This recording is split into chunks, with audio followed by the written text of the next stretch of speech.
What if I told you that you're losing arguments not because you're wrong, but because you don't know the game being played against you? You know you're right. You've got the facts. However, somehow they're winning. Your face gets hot.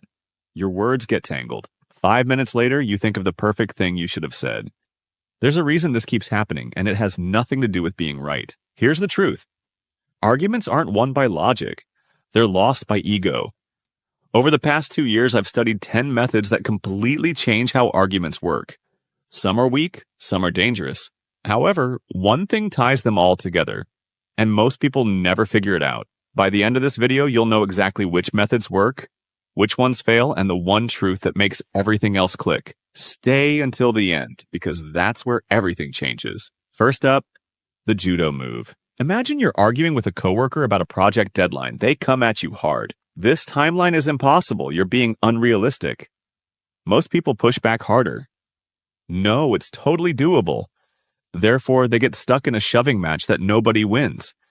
But what if you don't push back at all? Instead, you agree. You're right. This timeline is aggressive. They weren't expecting this. Their energy has nowhere to go. But then you add, there's just one part I want to understand better. If we adjust these two tasks, doesn't that solve the biggest bottleneck? This is Judo. You use their force against them. When you admit they're right about something, it gives you the power to redirect where you need to go. People see disagreement as strength. However, real strength is controlling the fight by not fighting at all. The problem? This doesn't give you full control. You're still playing their game. It's solid, but there are sharper tools. Next, the Socrates trick. Picture this. Your friend says, college is a waste of time. Successful people drop out all the time. Instead of arguing, you ask, so you're saying a degree guarantees nothing? Exactly. Okay, but then don't skills, connections, and timing matter just as much as whether you dropped out or not? Watch what happens. They pause. They start seeing the holes themselves. You didn't lecture them. You guided them to their own conclusion. However, here's the power move. People trust what they figure out more than what you tell them. Arguments aren't won by force. They're lost by ego. The downside, this takes patience.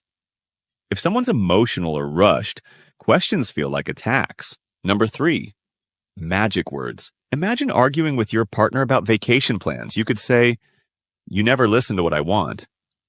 Or you could say, I feel like my ideas aren't being heard. One word changed, you to I, and suddenly you're not attacking, you're sharing. But then there's the deeper trick. Slip in phrases that bypass logic. Of course, we both want what's best here. Your brain hears, of course, and thinks, yeah, obviously. You just agreed without realizing it. Pair this with the right tone. Calm, confident, and people start nodding before they know why. This is smooth.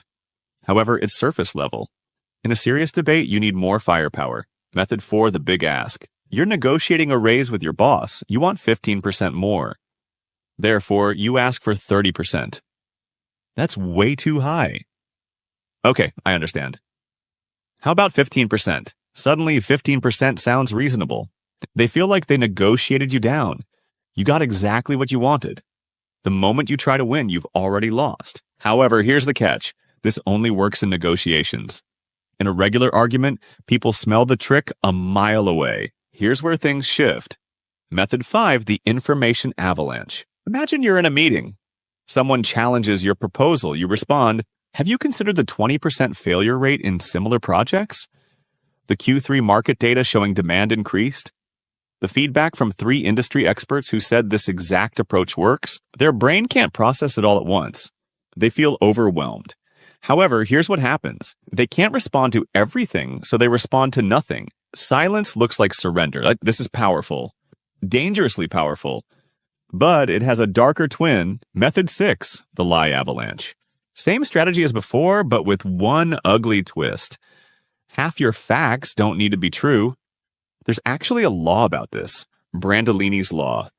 It says the energy needed to disprove something is 10 times greater than the energy needed to say it.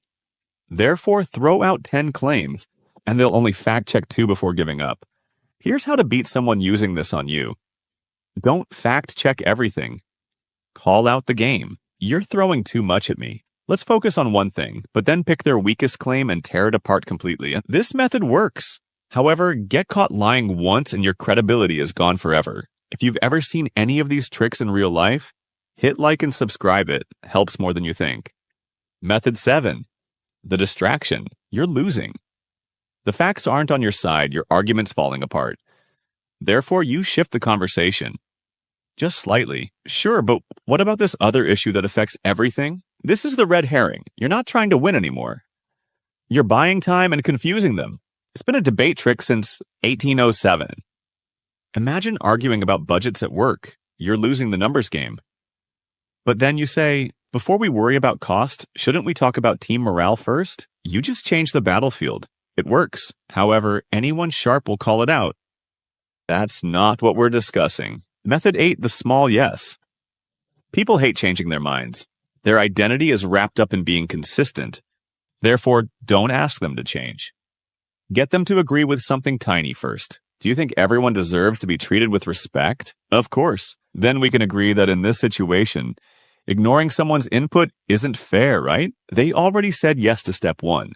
Now it's psychologically harder to say no to step 2. You're building a bridge made of agreements. The catch, if they disagree with your first point, the whole structure collapses. Method 9, the power of 3. Our brains are pattern machines. Give someone 1 reason, they forget. Give them 5, they tune out. But 3? 3 feels complete. I believe this works because 1, it's cost effective. 2, it's been tested. However, 3, the data proves it scales. 3 feels official, true, final. This is why every great speech, every product pitch, every inspiring message uses 3 points. Politicians know it. Marketers know it. Now you know it. Method 10, the instant comeback. Someone takes a shot at you. You fire back immediately with something sharp and clever. At least I showed up on time. Everyone laughs. You look like you won that moment. However, here's the truth. You didn't win the argument. You just won 10 seconds. The argument keeps going, and now they're angry and focused on destroying you. It's flashy. However, flash doesn't win. Strategy does. So which method is best? Here's where most people get it completely wrong. They think you pick one method and master it. That's not how any of this works. You could master all 10 methods and still lose every argument. Why? Because there's one thing they never teach you. The secret isn't in the methods, it's in reading the person in front of you. Someone emotional?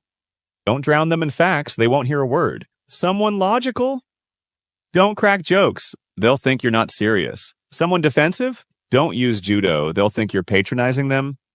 However, there's something deeper, something under all of this. Here it is. The best way to win any argument is to make the other person feel heard first. Not outsmarted, not defeated, heard. When someone feels like you actually understand their point, even if you disagree, their defenses drop. They stop fighting to be right and start listening to find the truth. But then, and only then, can any method actually work. You can throw information avalanches, use magic words, or build bridges of agreement. But if the other person feels dismissed, none of it lands. They shut down. Therefore, before you try to win, show them you understand what they care about. This isn't manipulation, it's real communication. The strongest arguments aren't won by crushing your opponent. They're won by bringing them to your side. Listen first. Reflect what matters to them. But then guide the conversation using whichever method fits that moment. That's the game behind the game. Master this and you'll never lose an argument the same way again. Thanks for watching, and until next time.